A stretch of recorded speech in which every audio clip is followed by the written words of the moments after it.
Hello guys, Blender for বিগিনার্সের first video এটি।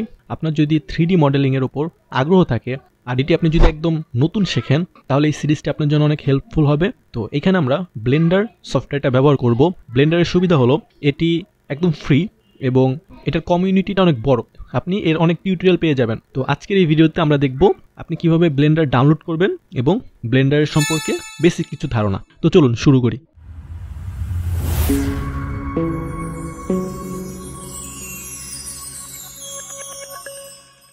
প্রথমে আপনি আপনার ব্রাউজারে যাবেন এবং ব্লেন্ডার ডাউনলোড লিখে সার্চ করবেন। এরপর আপনি ফার্স্ট ওয়েবসাইটে যাবেন অথবা আপনি সরাসরি blender.org এই অ্যাড্রেসটা লিখে সরাসরি ব্লেন্ডারের ওয়েবসাইটে যেতে পারবেন। এরপরে আপনি ব্লেন্ডার ডাউনলোড করার অপশন পেয়ে যাবেন। তো এখানে যদি আপনি ক্লিক করেন তাহলে আপনার ব্লেন্ডার সফটওয়্যার ডাউনলোড স্টার্ট হবে।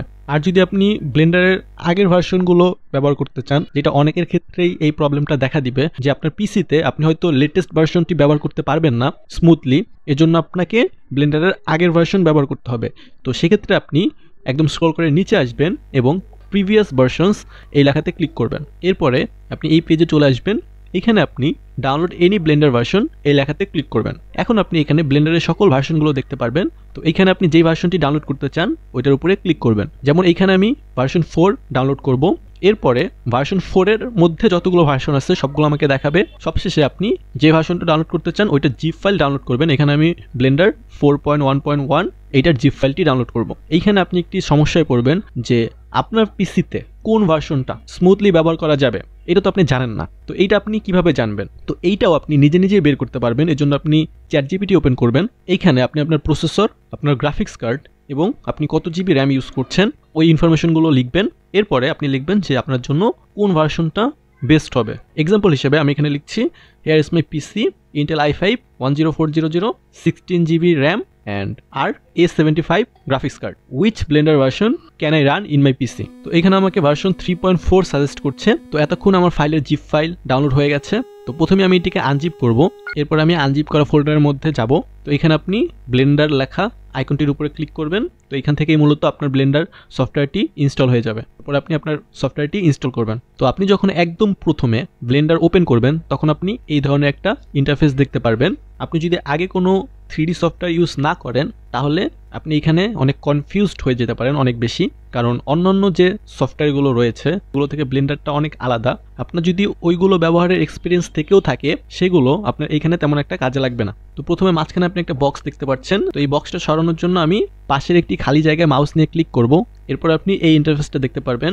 এখানে আপনি মাঝখানে একটা কিউব দেখতে পারবেন, যেটা আপনি যখন নতুন একটা প্রজেক্ট খুলবেন বাই ডিফল্ট আপনি এটা দেখতে পারবেন সব সময়। তো এটা হলো আপনার 3D স্পেস এবং এখানে আপনি আপনার যত মডেলিং আছে আপনি যাই এখানে বানাতে চান এই স্পেসের মধ্যে আপনি বানাবেন।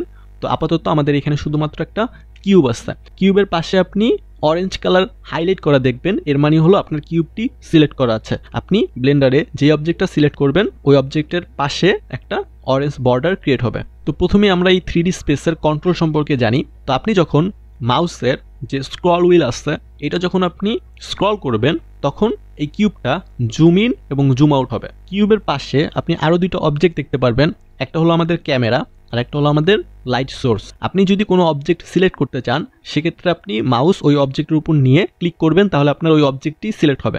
আপনার ওয়ার্ক স্পেসের মধ্যে কি কি অবজেক্ট আছে আপনি এটা এই মেনু থেকেও আপনি চাইলে আপনার অবজেক্টগুলো সিলেক্ট করতে পারেন।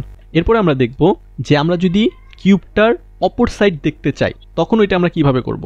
এজন্য আপনি মাউস যে হুইল আছে ওইটা আপনি ক্লিক করে ধরে রাখবেন। মাউসের বাটন না, মাউস যে হুইল আছে ওইটা আপনি ক্লিক করে হোল্ড করে রাখবেন। এরপরে যদি আপনি মাউস ডানে বামে মুভ করেন তাহলে দেখবেন আপনি এই কিউবের বা আপনার অবজেক্টের পাশের ভিউগুলো দেখতে পাচ্ছেন। তো এভাবে মাউস হুইল ক্লিক করে ধরে রেখে আপনি কিউবটিকে ডানে বামে উপর নিচ যে কোনো অ্যাঙ্গেল থেকেই দেখতে পারবেন।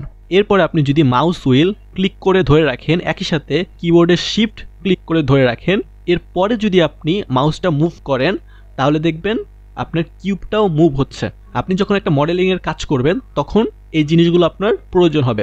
আর এইখানে আমরা যে বিভিন্ন ধরনের অ্যাঙ্গেলের পরিবর্তন দেখছি এটা কিন্তু আমাদের কিউবের পজিশনের কোনো পরিবর্তন করছে না, বরং আমরা কোন অ্যাঙ্গেল থেকে আমাদের কিউবটি দেখছি ওই অ্যাঙ্গেলের পরিবর্তন করছে। যেহেতু এটা একটা 3D স্পেস, এখানে 3টা ডাইমেনশন আছে এক্স, ওয়াই এবং জেড। আপনি ডান দিকে উপরের কর্নারে এই ডাইমেনশনগুলো দেখতে পারবেন এবং আপনি আপনার প্রিভিউর মধ্যেও কিছু লাল, সবুজ এবং নীল দাগ দেখতে পারবেন, যেটা দ্বারা এই ডাইমেনশনগুলো বোঝানো হয়েছে। এইখানে যদি আপনি XYZ যে কোনো একটার উপরে ক্লিক করেন, তাহলে ওই অ্যাঙ্গেল থেকে আপনি আপনার অবজেক্টটি দেখতে পারবেন। ফর এক্সাম্পল, এটা কি আপনি একদম উপরের টপ ভিউ থেকে দেখতে যাচ্ছেন নাকি ফ্রন্ট ভিউ থেকে দেখতে যাচ্ছেন, ওই ভিউ পয়েন্ট আপনি এক ক্লিকেই পরিবর্তন করতে পারবেন, অথবা আপনি এখানে শর্টকাটও ব্যবহার করতে পারেন আপনার ভিউইং অ্যাঙ্গেল চেঞ্জ করার জন্য। তো এটা গেল আমাদের ভিউইং অ্যাঙ্গেল পরিবর্তন করা। এখন আমরা দেখব কিভাবে আমরা আমাদের অবজেক্টের পজিশন পরিবর্তন করব। তো এই জন্য প্রথমে আমি কিউবটা সিলেক্ট করব, এরপরে আমি কিবোর্ডের জি ক্লিক করব। এখন যখন আমি মাউসটা মুভ করব, আপনি দেখতে পাচ্ছেন যে আমাদের কিউবটিও আমাদের মাউসের সাথে মুভ হচ্ছে। এরপরে আপনি কিউবটি যেখানে রাখতে চান ওইখানে রাখবেন। এরপরে যদি আপনি মাউসের লেফট ক্লিক করেন, তাহলে আপনি কিউবটি যেখানে রেখেছেন ওইখানে কিউবটি প্লেস হয়ে যাবে। এরপরে আমি চাইলে Ctrl+Z ক্লিক করতে পারি এটা পূর্বের অবস্থানে নিয়ে আসতে।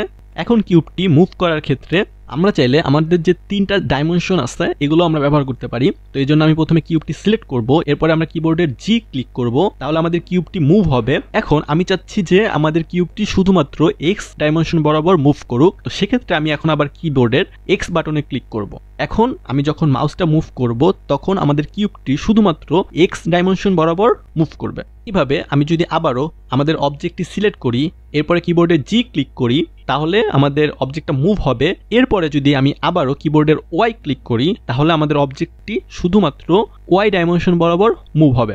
আবার আমি যদি অবজেক্টটা সিলেক্ট করি, এরপর আমি যদি আবারও অবজেক্ট সিলেক্ট করে কিবোর্ডের জি বাটনে ক্লিক করে জেড ক্লিক করি, তাহলে আমাদের কিউবটি শুধুমাত্র জেড ডাইমেনশন বরাবর মুভ হবে। এখন যদি আমাদের অবজেক্টটি রোটেট করতে হয়, সেক্ষেত্রে আমরা অবজেক্টটি সিলেক্ট করব, এরপরে কিবোর্ডের আর ক্লিক করব, তাহলে আমাদের অবজেক্টটা রোটেট হবে। এখন যদি আমি চাই যে আমাদের অবজেক্টটা শুধুমাত্র এক্স ডাইমেনশন বরাবর রোটেট হোক, সেক্ষেত্রে আমি আর ক্লিক করার পরে কিবোর্ডের এক্স ক্লিক করব, তাহলে এখন শুধুমাত্র এই কিউবটা এক্স ডাইমেনশন বরাবর রোটেট হবে। তখন আপনি দেখবেন আপনার যে রেড লাইনটা আছে এটা হাইলাইট হয়ে আছে। একইভাবে আর ক্লিক করার পরে আমি যদি কিবোর্ডের ওয়াই ক্লিক করি, তাহলে আমাদের অবজেক্টটা শুধুমাত্র ওয়াই ডাইমেনশন বরাবর রোটেট হবে। যদি আমি আর ক্লিক করার পরে জেড ক্লিক করি, তাহলে শুধুমাত্র জেড ডাইমেনশন বরাবর আমাদের অবজেক্টটি রোটেট হবে। আর আপনি যখনই আপনার কিউবটার মধ্যে বা আপনার যে কোনো অবজেক্টের মধ্যে একটা পরিবর্তন করবেন, আপনি যদি ওই পরিবর্তনটি অ্যাপ্লাই করতে চান, সেক্ষেত্রে আপনি মাউসের লেফট বাটন ক্লিক করবেন। আর যদি আপনি চান যে না, আপনি যে পরিবর্তন করেছেন এটা অ্যাপ্লাই না হোক,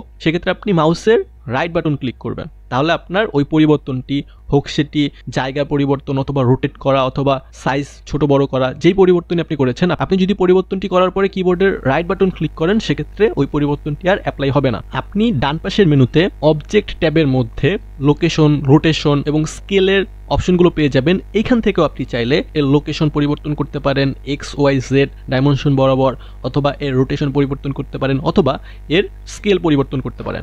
আর আপনি যদি এটার স্কেল পরিবর্তন করতে চান, সেক্ষেত্রে আপনি অবজেক্টটি সিলেক্ট করবেন, এরপরে কিবোর্ডের এস বাটনে ক্লিক করবেন। এখন যদি আপনি মাউসটা মুভ করেন, তাহলে দেখবেন আপনার অবজেক্টের সাইজ ছোট বড় হচ্ছে।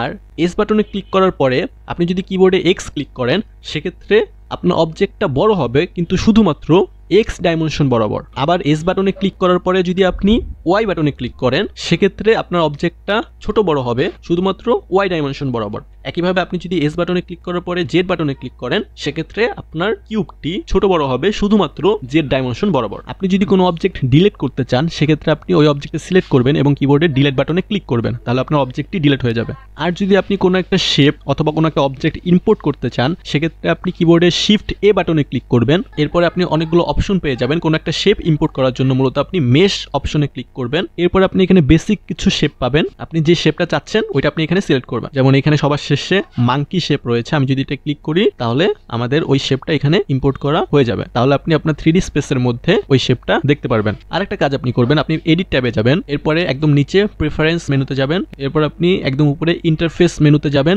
এখানে আপনি রেজুলেশন স্কেল লেখা দেখতে পারবেন একদম উপরে, এইটা আপনি একটু বাড়িয়ে দিবেন, বিশেষ করে যদি আপনার মনিটর সাইজটা ছোট হয়। এরপর আপনি আপনার চেঞ্জেস সেভ করে দিবেন। আর আপনি যখন একটা ব্লেন্ডার ফাইল সেভ করবেন, তখন আপনি জাস্ট কিবোর্ডে Ctrl+S ক্লিক করবেন, এরপরে আপনি আপনার ফাইলে একটা নাম দিবেন এবং ফাইলটি সেভ করবেন। ব্লেন্ডার যে ফাইলগুলো রয়েছে এগুলো লাস্টে আপনি .blend ব্লেন্ড এই লেখাটা দেখতে পারবেন। এই ছিল ব্লেন্ডারের একদম বেসিক কিছু ধারণা। তো আপনি যদি ব্লেন্ডারে একদম নতুন হন, সেক্ষেত্রে আশা করি আপনি কিছু ধারণা পেয়েছেন এই ভিডিও থেকে। So that's it for today's video and thanks for watching this video.